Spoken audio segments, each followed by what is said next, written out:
Hello everyone, student corner চ্যানেলে সকলকে স্বাগত জানাই। আজকে নবম শ্রেণীর দ্বিতীয় পর্যায়ক্রমিক মূল্যায়নে ভূগোলের প্রশ্নপত্র নিয়ে আলোচনা করব। তোমাদের পরীক্ষা হবে 40 নম্বর, সময় থাকবে 1 ঘন্টা 40 মিনিট।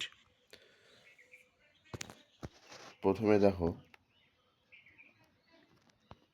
বিভাগ কতে যে কোনো 7টি প্রশ্নের উত্তর দিতে হবে, প্রত্যেকটির মান 1 করে।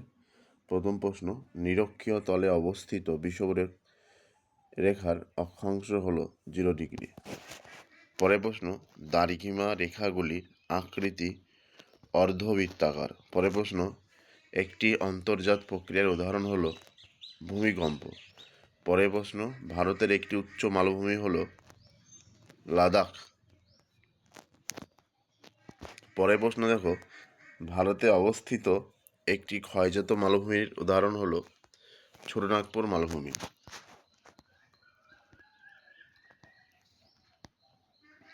পরের প্রশ্ন, পার্বত্য অঞ্চলে সাধারণত যে মৃত্তিকা লক্ষ্য করা যায় তা হলো পর্জল মৃত্তিকা। পরের প্রশ্ন, কালিম্পং জেলাটি যে জেলা থেকে আলাদা হয়েছে সেটি হলো দার্জিলিং। এবার বিভাগ খতে নিম্নলিখিত প্রশ্নগুলির উত্তর দাও। মোট 8টি প্রশ্নের উত্তর দিতে হবে। প্রথমে দেখো, মূল মধ্যরেখার ডান দিকের অংশটি পূর্ব গোলার্ধ। একটি অবনত সমভূমির উদাহরণ হলো তুরানের নিম্নভূমি। পরের প্রশ্ন, দার্জিলিং জেলার মধ্যে দিয়ে প্রবাহিত একটি নিত্যবাহ নদী হলো তিস্তা। এবার শুদ্ধ অশুদ্ধ লেখো। প্রথমে দেখো, দ্রাঘিমা রেখাগুলি পরস্পর সমান্তরাল নয়, শুদ্ধ। পরের প্রশ্ন, অভিসারী পাত সীমান্তে বরাবর ভঙ্গিল পর্বতের সৃষ্টি হয়, শুদ্ধ। পরের প্রশ্ন, উত্তরে পার্বত্য অঞ্চলে ম্যানগ্রোভ উদ্ভিদ দেখা যায়, অশুদ্ধ। পরের প্রশ্ন দেখো, সি নম্বর দাগে, কোন রেখার সাপেক্ষে কোনো একটি স্থানের অক্ষাংশ নির্ণয় করা হয়, নিরক্ষরেখা। 2 নম্বর, হিমালয় পর্বত কোন অগভীর সমুদ্র থেকে উৎপত্তি লাভ করেছে, টেথিস সাগর। পরের প্রশ্ন, সুন্দরবন অঞ্চলের একটি নদীর নাম মাতলা। এবার বিভাগ গতে দেখো, 4টে প্রশ্ন লিখতে হবে, প্রত্যেকটির মান 2 করে। প্রথম প্রশ্ন, প্রতিপাদ স্থানের সংজ্ঞা দাও। ভূপৃষ্ঠের কোনো স্থান বা বিন্দু থেকে কল্পিত ব্যাস পৃথিবীর অপর গোলার্ধে যে বিন্দুতে ছেদ করে সেটাই প্রথম স্থানের বা বিন্দুর প্রতিপাদ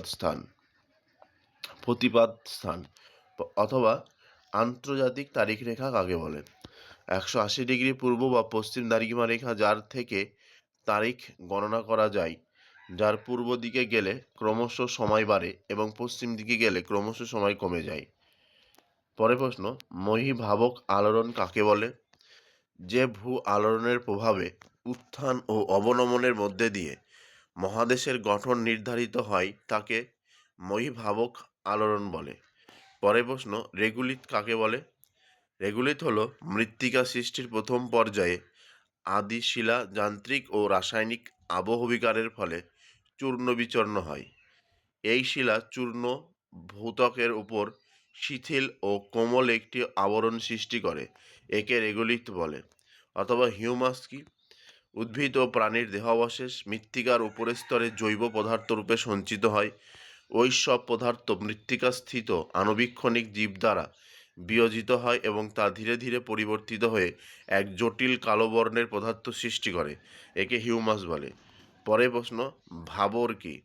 ভাবর হলো হিমালয় পর্বতের পাদদেশে অবস্থিত তরাই অঞ্চলে নুড়ি, কাঁকর ও বালুকাপূর্ণ যে অঞ্চলে অবস্থান করছে তাকে বলা হয় ভাবর। এবার বিভাগ ঘতে দেখো, 4টে প্রশ্নে লিখতে হবে, প্রত্যেকটি প্রশ্নের মান 3 করে। প্রথম প্রশ্ন দেখো, স্থানীয় সময় এবং প্রমাণ সময় কাকে বলে, অথবা গ্রিনিচে যখন বেলা 12টা তখন ভারতের প্রমাণ সময় কত। 2 নম্বর প্রশ্ন, আবহবিকার ও ক্ষয়ীভবনের পার্থক্য লেখো, অথবা পশ্চিমবঙ্গের জলবায়ুতে মৌসুমী বায়ুর প্রভাব। পরের প্রশ্ন, জারণ পদ্ধতিতে লোহা সমৃদ্ধ শিলা কিভাবে বিয়োজিত হয় তা ব্যাখ্যা করো, অথবা মৃত্তিকা সংরক্ষণের 3টি গুরুত্বপূর্ণ পদ্ধতি। 4 নম্বর হচ্ছে পশ্চিমবঙ্গের জলবায়ু 3টি বৈশিষ্ট্য আলোচনা করো।